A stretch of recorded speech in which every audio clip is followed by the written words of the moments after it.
मत जाना बांके बिहारी मंदिर में दर्शन करने, मैं तो कभी नहीं जाऊंगी। मम्मा सब ना मेरे पैर पे मारे जा रहे थे। और उस टाइम मतलब मेरे को ना इतना बुरा फील हो रहा था कि मैं क्यों ही लेके आई हूँ मेरी बेटी।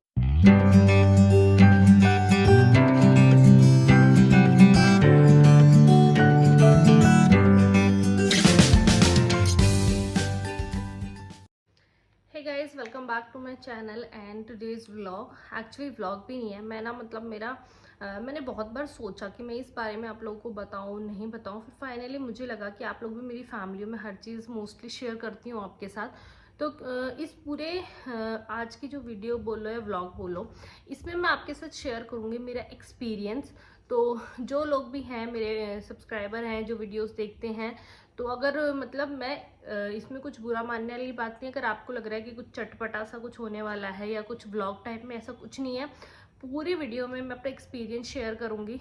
तो अगर आप इंटरेस्टेड हो तो आप कंटिन्यू देख सकते हो।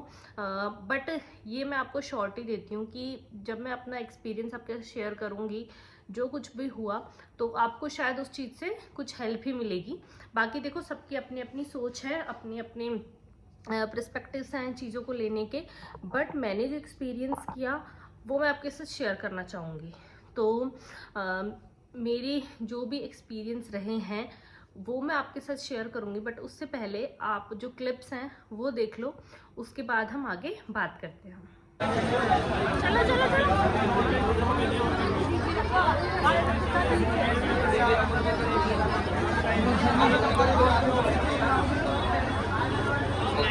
लगना नहीं पड़ेगा।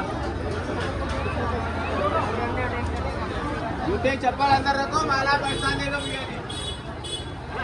यहाँ जो भीड़ है बांके बिहारी के मंदिर में जाने के लिए वो और जिसमें तो अभी 1 घंटा पड़ा है मंदिर खुलने में। 1 किलोमीटर पहले ही लाइन लगी है। पहुँच गए हैं बांके बिहारी मंदिर में और ये रहा पीछे मंदिर। और अभी पट बंद है, मतलब अभी तक पट मतलब खुले भी नहीं है। और 5:30 खुलेंगे, 4 भयंकर भीड़ हो रखी है।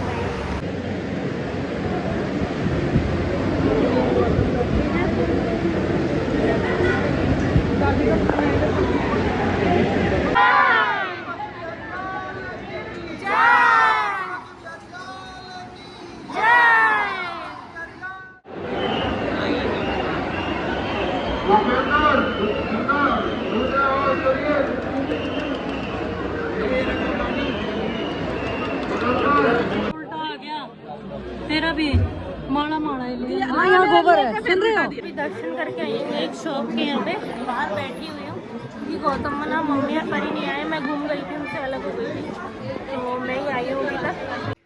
ओके, तो अभी जो आपने क्लिप्स देखे वो सारे थे बांके बिहारी मंदिर के, प्रेम मंदिर के। आप लोगों को पता ही है, अभी मैंने कुछ दिन पहले ये जो व्लॉग है, इससे पहले एक व्लॉग डाला था गनगौर के बिंदोरे का। और उससे पहले जो व्लॉग था वो था आगरा ट्रिप का, जहाँ पे हम मम्मी को आगरा घुमाया था हमने। मैंने वो चीज़ आपके साथ शेयर की थी। तो जिनको नहीं पता है मैं थोड़ा स्टार्टिंग से बता देती हूँ। एक्चुअली ये वाला एक्सपीरियंस मैं आगरा व्लॉग के बाद ही शेयर करने वाली थी, बट बीच में बिंदौरा दिया था, मेरे को लगा वो काफ़ी लेट हो जाएगा वाला व्लॉग, तो पहले मैंने वो अपलोड कर दिया था। तो मैं आपको पहले एक बार शॉर्ट में बता देती हूँ। मे भी बहुत से लोग ऐसे हैं जिन्होंने आगरा वाला व्लॉग नहीं देखा है, तो उन्हें थोड़ा सा आइडिया लग जाएगा मैं किस बारे में बात कर रही हूँ। तो जो मेरे सासू माँ हैं मम्मी और मेरी बेटी परी, दोनों अपने बड़े बुआ के पास आगरा गए थे। मेरे जो बड़े ननद हैं वो आगरा शिफ्ट हो गए हैं, हो गए हैं कुछ महीने उनको, तो वहीं पे वो शिफ्ट हो गए। तो परी के एग्ज़ाम ख़त्म हो गए थे, तो मम्मी और परी वहीं पे गए थे दीदी के पास कुछ दिन के लिए। तो मैं और गौतम लास्ट सैटरडे लेने गए थे मम्मी और परी को, क्योंकि फिर बीच में छुट्टी नहीं रहती, तो इन्हें भी छुट्टी लेनी पड़ती है, मुझे भी। तो ये बोले मैं अकेले नहीं जाऊंगा क्योंकि 6 घंटे का रास्ता है, तो तू भी मेरे साथ चलना। तो सैटरडे को मैंने स्कूल से हाफ डे लिया और उसके बाद फिर हम लोग निकले थे 3 बजे के आसपास आगरा के लिए। इतना भयंकर जाम वगैरह, चलो जो कुछ भी है ये चीज़ें तो होती रहती हैं। हम लोग पहुँचे वहाँ पे, ठीक है, दीदी के घर। तो मम्मी का ये मन था कि इतनी दूर वो आए हैं, तो उन्होंने जैसे ताजमहल नहीं देखा था और उनको वृंदावन मथुरा थोड़ा सा होता ही है कि भाई कोई चीज़ नहीं देखी फिर मौका नहीं मिले, तो देख लेते हैं। तो मम्मी ने अपनी इच्छा जाहिर की, तो गौतम भी बोले कि यार मम्मी का देखा भी नहीं, अपन मम्मी को दिखा देते हैं। तो हमारा ये प्लान था, जिस दिन हम गए थे मॉर्निंग में उठ के, हम लोग का ये था कि सुबह मॉर्निंग अर्ली मॉर्निंग उठ के हम लोग वापस जयपुर आ जाएंगे। बट फिर मम्मी ने बोला, तो फिर हमने सोचा चलो मम्मी को घुमा देते हैं। जबकि गौतम का भी घूमा हुआ है और मेरा भी, मैंने 2 बार ताजमहल घूमा हुआ है और मैं वृंदावन और मथुरा भी 2 बार गई हुई हूँ। ये मेरा 3rd टाइम था ये मेरा 3rd टाइम था। तो पहले के दोनों एक्सपीरियंस में भी उस टाइम इतनी भीड़ नहीं होती थी, या जो भी व्हाटएवर रीज़न है, भीड़ तब भी थी। बट जो हाल मैंने अब की बार देखा, मुझे ऐसा लगता है कि लोग अगर यही सब करने आते हैं ना, तो धर्म के नाम पे उन्हें मंदिरों में आना कि हम तो दर्शन करने आए, ये सब चीज़ें बंद कर देनी चाहिए। अब मैं आपको बताती हूँ हुआ क्या। बहुत से लोग हमें जज करेंगे इस चीज़ के लिए, बट मैं आपको जो सच्चाई है वही बताती हूँ कि क्या हुआ था। कि हम लोग सबसे आगरा से निकले दीदी के घर से, हम लोगों ने ताजमहल देखा, जो कि आपने ब्लॉग में देख चुका होगा। उसके बाद मैंने टू बी कंटिन्यू लिखा था। ताजमहल देखने के बाद क्या होता है, 11 बजे सारे मंदिरों के पट बंद हो जाते हैं और 5 बजे का ओपनिंग का टाइम था। तो हमने सोचा हम पहले कृष्ण जन्मभूमि देख लेते हैं, क्योंकि वो ओपन थी, बट मंदिर वहाँ का भी क्लोज था। तो हमने सोचा जो जेल वगैरह है जहाँ पे जन्म हुआ था कृष्ण जी का, कारागार वगैरह, वो सब हम देख लेंगे। तो हम वहाँ पहुँचे, हम वहाँ से 2 बजे फ्री हो गए। देख के वहाँ पे नॉर्मल भीड़ थी, लाइंस थी, तो ऐसे आराम से कोई दिक्कत नहीं हुई। फिर ये बोले कि यहीं बैठ जाते हैं। मैंने बोला या यहाँ बैठेंगे, उससे बढ़िया अपन वृंदावन चलते हैं, बाकी बिहारी का मंदिर वगैरह देखते हैं, और मतलब वहाँ पे बहुत भीड़ भी होती है, तो यहाँ बैठने से बेटर अपन वहीं बैठ जाएं। तो फिर हम लोग गए, हमने गाड़ी पार्किंग मिल गई, वहाँ से ई रिक्शा वगैरह करा, और हम बाकी बिहारी मंदिर के जो बहुत आगे, मतलब मेन जो गेट है, वहाँ पे हम पहुँचे। वहाँ से हमने पैदल पैदल पैदल पैदल चलना शुरू किया। इतनी भयंकर भीड़, और वो टाइम था 4 बजे का, जबकि मंदिर ओपन होने वाला था 5:30 बजे। नहीं, हम पहुँचे थे 3 बजे हम पहुँच गए थे। 2 बजे हम वहाँ, 3 बजे हम वहाँ पहुँच गए थे, और 3:30 बजे हमने कुछ थोड़ा बहुत खाया था वहाँ पे। उसके 3:30 बजे जब हम आगे की तरफ चलने लगे, मंदिर की तरफ, इतनी भयंकर भीड़। हम लोग ये सोच रहे कि यार 5:30 बजे मंदिर ओपन होगा और अभी से इतनी भयंकर भीड़।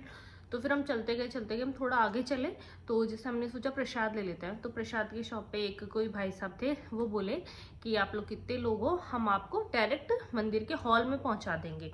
तो हम लोगों को ऐसा लगा, क्योंकि हमें निकलना भी था, हम सेम डे ही आए हैं, और रात को हम लोग 2 बजे जयपुर आके पहुंचे हैं। लेकिन ये था क्योंकि मुझे भी स्कूल जाना था, नेक्स्ट डे गौतम का भी ऑफिस था, तो हम ऐसा नहीं कर सकते थे कि हम छुट्टी ले लें एक और दिन की, मंडे की, तो हम अफोर्ड नहीं कर सकते थे। लेकिन मम्मी को दर्शन भी कराने थे, तो हमने ये सोचा था कोई नहीं, 5-5:30 बजे तक मम्मी को दर्शन करा के हम 7-8 बजे तक निकल जाएंगे आगरा से। तो हम लोग 6 घंटे में जयपुर पहुँच जाएंगे, कोई दिक्कत नहीं है। तो वो भैया ऐसे बोले कि हम आपको डायरेक्ट मंदिर के हॉल में एंटर करा देंगे पीछे के रास्ते से, क्योंकि आगे का जो मेन गेट है वहाँ पे बहुत भयंकर भीड़ है और बहुत लंबी लाइन लगी हुई है, आपका नंबर नहीं आएगा। और परी हमारे साथ थी।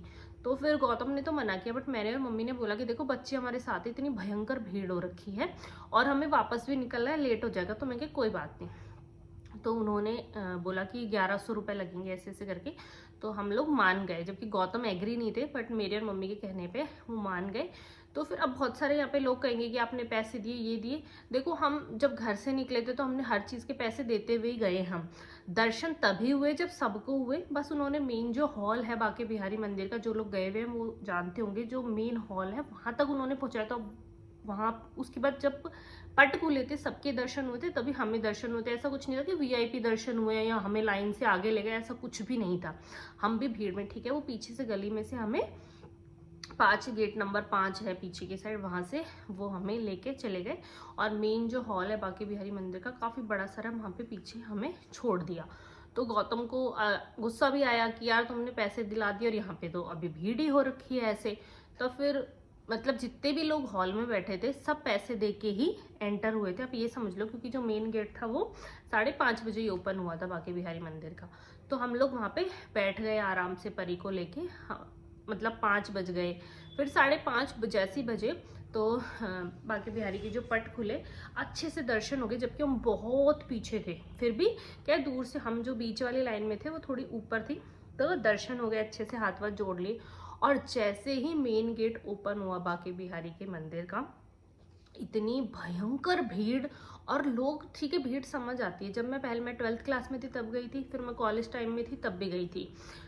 भीड़ तब भी थी, बट अब की बार जो मैंने हाल देखा, मतलब लोग लिटरली धक्का दे रहे हैं एक दूसरे को। कोई नहीं देख रहा है कि बुजुर्ग लोग हैं, बच्चे हैं, लेडीज हैं, मतलब धक्का दे के आगे जा रहे हैं। अरे आप पूरे हॉल में वहां से अच्छे से बांके बिहारी के दर्शन होते हैं, खूब बड़ी उनकी प्रतिमा है वहां पे, आराम से दर्शन करो और निकलो। बट लोग जो धक्के दे रहे थे, मतलब लिटरली मेरे आंसू आने लग गए देख के कि ये हो क्या रहा है। मतलब फिर गौतम, मम्मी और परी मुझसे बिछड़ गए। मुझे पता ही नहीं चला कब मैं भीड़ के साथ आगे की तरफ आ गई और वो कहाँ चले गए। मैंने चारों तरफ देखा बट मुझे वो नहीं दिखे, और ऐसे जी सा घबराने लग गया कि यहाँ हो क्या रहा है। पता ही नहीं कि भीड़ कहाँ धक्का दे रही है, कहाँ जा रहे हैं, बाहर की तरफ जा रहे हैं, अंदर की तरफ जा रहे हैं। मेरे हाथ में प्रसाद का डब्बा, मेरे को ये कि मैं पंडित जी को पकड़ा दूँ, बट वो तो पॉसिबल ही नहीं था, इतनी भयंकर भीड़, मतलब लिटरली। मुझे कि चलो कोई बात नहीं, दर्शन तो अच्छे से हो गए, प्रसाद चढ़ा नहीं चढ़ा, भगवान सब देख रहे हैं कि यहाँ पे क्या हालात हो रखे हैं। और इतनी पुलिस वहाँ पे लगी हुई, सिक्योरिटी लगी हुई, बट जनता कंट्रोल में नहीं आ रही।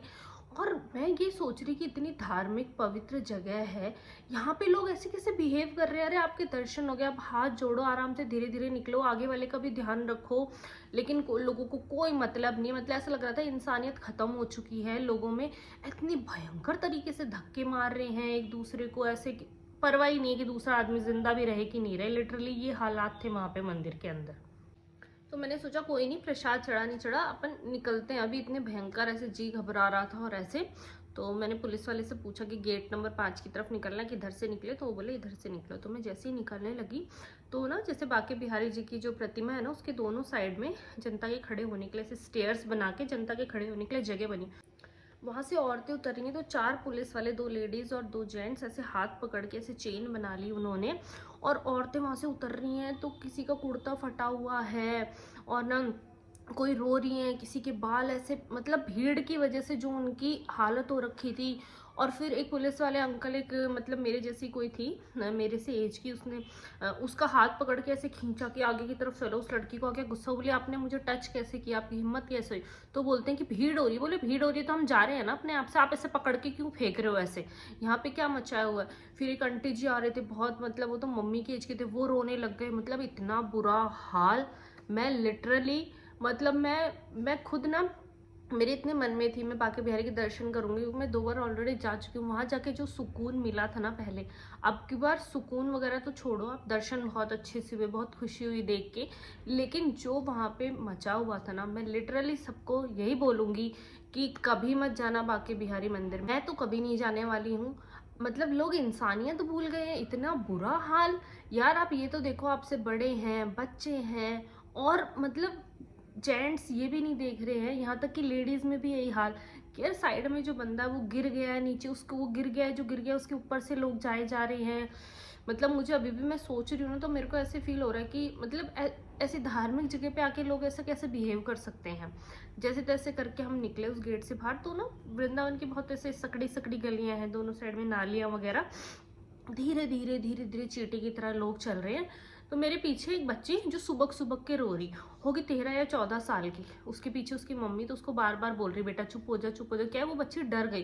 तो अब उसकी मम्मी को भी भाई होता है, जैसे मेरा जी घबरा गया था इतनी भीड़ और ये सब देख के। तो उसने 2-3 बार तो बोला बच्ची को बेटा चुप हो जा, चुप हो जा, बट हम भी इरिटेट हो जाते हैं ना एज अ पेरेंट। उन्होंने अपनी बेटी के थप्पड़ लगा दिया। फिर मैं पीछे मुड़ी तो मैंने उनको, बच्ची को आगे लिया, मैंने उसे चुप कराया। मैं कहा बेटा चुप हो जाओ। तो मतलब वो और तेज रोने लगे। ऐसा होता है ना, आपको कोई ऐसे चुप कराता है तो बहुत बार ऐसे और ज़्यादा हम रोने लग जाते हैं। मैं कहा बेटा ऐसे स्ट्रांग बनते हैं, घबराते नहीं है, कोई बात नहीं, ऐसे हो जाती है भीड़ भाड़। अब मुझे नहीं पता कि, क्योंकि हम संडे को दर्शन करने गए थे शाम के टाइम, मे बी संडे की वजह से भीड़ थी या जो भी था, लेकिन मेरा कहना ये है कि चलो भीड़ भी थी, समझ आती है, बट जो इंसानियत लोगों ने वहाँ पे खो दी थी ना, कि मतलब भीड़ समझ आती है कि चलो भीड़ है, सबको दर्शन करने, बट लोग धक्का दे रहे हैं एक दूसरे को, जो गिर गया है उसको उठा नहीं रहे, उसके ऊपर से ही जा रहे हैं। मतलब लेडीज के कपड़े फट गए हैं भीड़ में, मतलब इतनी भयंकर हालत। तो मुझे तो ऐसा लगता है इससे बढ़िया आप टीवी पे, घर पे, फोन में, वहीं पे दर्शन कर लो। भगवान सबको देख रहे हो ऊपर से। ऐसा नहीं है कोई वहां जाके ही दर्शन करेगा तो ही उसे आशीर्वाद मिलेगा। आपके मन में अगर इतनी मतलब इंसानियत भी नहीं है दूसरे इंसान के लिए, तो आपको भगवान की वैसे भी पूजा पाठ करना या इतनी दूर जाके दर्शन करने का कोई मतलब नहीं बचता है। जैसे तैसे करके वहां से बाहर निकले तो 20 मिनट हो गए, गौतम कॉल नहीं पिक कर रहे थे, मम्मी का भी फ़ोन नहीं लग रहा था। फिर 20 मिनट बाद मम्मी का फ़ोन आया, बेटा कहाँ है? मैं कहा मम्मी जहाँ से हम एंटर हुए थे वहीं पे है। फिर मम्मी आए, गौतम पूरे देख लो 2-2.5 घंटे गौतम ने परी को कंधे पे बिठा रखा था। जब मैं परी से मिली ना वापस, मैंने बोला बेटा तू परेशान तो नहीं? बोली मम्मा सब ना मेरे पैर पे मारे जा रहे थे। और उस टाइम मतलब मेरे को ना इतना बुरा फील हो रहा था कि मैं क्यों ही लेके आई हूँ मेरी बेटी को। मतलब नहीं तो हम खुश होते हैं कि हम हमारे बच्चे को मंदिर ले जाएंगे, भगवान के दर्शन कराएंगे। और जब हम एंटर हुए थे ना, तब मैं परी को बोल रही थी, परी ये लड्डू गोपाल के बड़े वाले रूप हैं आप, क्योंकि परी ना बहुत अटैच्ड है लड्डू गोपाल से। तो मैंने बोला ये लड्डू गोपाल के बड़े वाले रूप है, आपको जय जय करनी है, ऐसे करके धूप खानी है। मैंने उसको इतनी सारी चीज़ें बताई। और जब मैं मिली ना उससे 2-2.5 घंटे बाद, तो लिटरली मैं ये सोच रही थी कि मैं मेरी बच्ची को यहाँ क्यों लेके आई। मतलब ये चीज़ थी। अभी बोलते टाइम भी मैं इतनी इमोशनल हो रही हूँ कि ना, मतलब उसके बाद चलो जो भी था, फिर मैंने बिल्कुल इनको बोल दिया था कि हम अब नहीं जाएंगे प्रेम मंदिर। मैं यहाँ, क्योंकि प्रेम मंदिर में मुझे पता था यही हाल होने वाला है। बट ये बोले चलते हैं यार, अब आए हैं तो मम्मी को दिखा लाते हैं। फिर हम प्रेम मंदिर के लिए हमने रिक्शा लिया, क्योंकि गाड़ियाँ तो उन्होंने 1-1.5 किलोमीटर पहले हमें उतार दिया। वहाँ से हम 1-1.5 किलोमीटर वापस, गौतम ने परी को कंधे पे बिठाया, 1-1.5 किलोमीटर हम चले। मंदिर के बाहर जो भयंकर भीड़, सिर्फ लोगों के सर ही सर दिख रहे मंदिर। मैंने मम्मी को बोला मम्मी आप यहीं से दर्शन कर लो, रहने तो मम्मी बोली कि हाँ मैं बाहर से देख लेती हूँ। फिर गौतम बोले कि नहीं अब यहाँ तक आ गई तो चलो, मतलब मंदिर के अंदर नहीं जाएंगे, बाहर से तो देख ही लेते हैं। अंदर एंटर हुए। लेकिन प्रेम मंदिर की सबसे अच्छी चीज़ ये है कि वो बहुत स्पेशियस है, मतलब बहुत बड़े एरिया में बना हुआ। तो भीड़ भी थी ना, तो लोग वहाँ धक्का मुक्की नहीं कर रहे थे, आराम से स्लोली चल रहे थे। तो वहाँ पे अच्छी तरीके से हम बैठे, लाइट शो होता है हमने वो देखा। और मतलब जो मेन मंदिर है ना प्रेम मंदिर, अंदर हम वहाँ पे नहीं गए, क्योंकि वहाँ पे भी वही गदर मचा हुआ था भीड़ भाड़ का। बाहर से मम्मी को सारा दिखाया। फिर हमने खाना वगैरह कुछ खाया, और फिर हम लोग निकले, घर के लिए रवाना हुए।